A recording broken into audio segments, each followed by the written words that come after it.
The thrill of yanking on a handbrake and unleashing controlled chaos as the rear end tries to swing around you never gets old. I love testing new handbrakes, but I hate reviewing them, because most of the time, there just isn't much separating one from another. No major design changes, no real range and feel. For the most part, if you've used a handbrake, you've pretty much used them all. Now usually, this is the part where I'm supposed to say that the Simnet SHB isn't like other handbrakes. The SHB is different. But the truth is, it's not. Handbrakes are a simple mechanism built for a simple purpose. At the most basic level, all you really need is a lever and a sensor, and the job gets done. Now I'm not saying the SHB doesn't have some real talking points, because it absolutely does. I'm just saying that to appreciate what Simnet has done here, you have to stop focusing on what a handbrake does and start looking at what it lets you do. And when you combine that with its price to performance, you actually have a few things to talk about. The SHB comes in right around $130, and at that price point, you're getting a 100 kilogram load cell, which puts it right in line with most modern handbrakes. That also makes it slightly more budget friendly than something like the SimMagic TB1, while quietly offering some advantages that I didn't expect. One of those advantages comes in the form of resistance adjustability.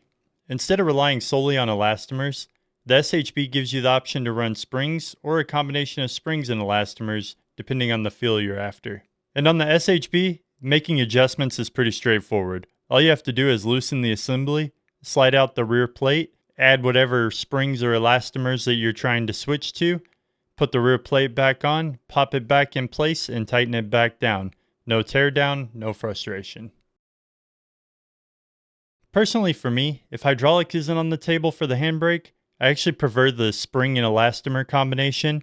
You get a more progressive resistance, better predictability, and I just feel like it's easier to dial in for my driving style. And then there's adaptability. Like most handbrakes, the SHB can be mounted vertically or horizontally, but Simnet takes it a step further by adding angle adjustment into the mix. That actually matters more than it sounds. On a rig like mine, it means I can mount to an angled upright and still have the handbrake exactly where my hand naturally wants it. And if that still doesn't quite nail the position, Simnet also offers a lever extension kit. For about 20 bucks, you get 3 different extension shafts which let you fine-tune both the reach and leverage until it feels right for your setup. Speaking of feel, the combination of CNC machined aluminum and galvanized steel gives the SHB a really solid foundation. There's no flex, no play, and nothing about it feels loose or unfinished. And even though this is one of the more budget-friendly options out there, the build quality doesn't feel compromised at all. Every pull feels consistent, smooth, and predictable. To get everything dialed in, you'll need the Simnet software. It's straightforward and easy to use, and it lets you adjust things like pressure curve, dead zone, and maximum force to match your preference.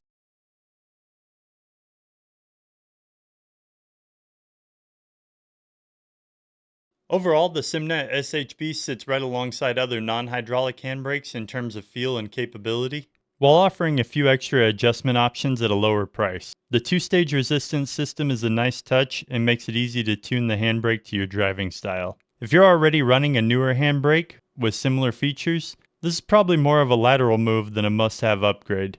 But if you're coming from an older handbrake, or you're buying your first one, this is a really solid budget-friendly option that doesn't cut corners on build quality or performance. Now if you're looking to pick up the Simnet SHB or any other sim racing hardware, make sure you go check out my friends at Apex Sim Racing. There's a link in the description. If you're buying Apex branded gear, make sure you use promo code ThirdWheel5 to get an additional 5% off.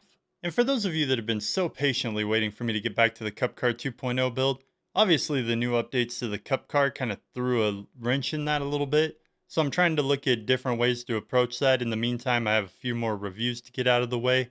So I'm going to take care of those while I quietly in the background work on a new plan. If you guys aren't already following the build and the channel, make sure you hit that subscribe button, ring the bell, and I'll see you guys out on the track.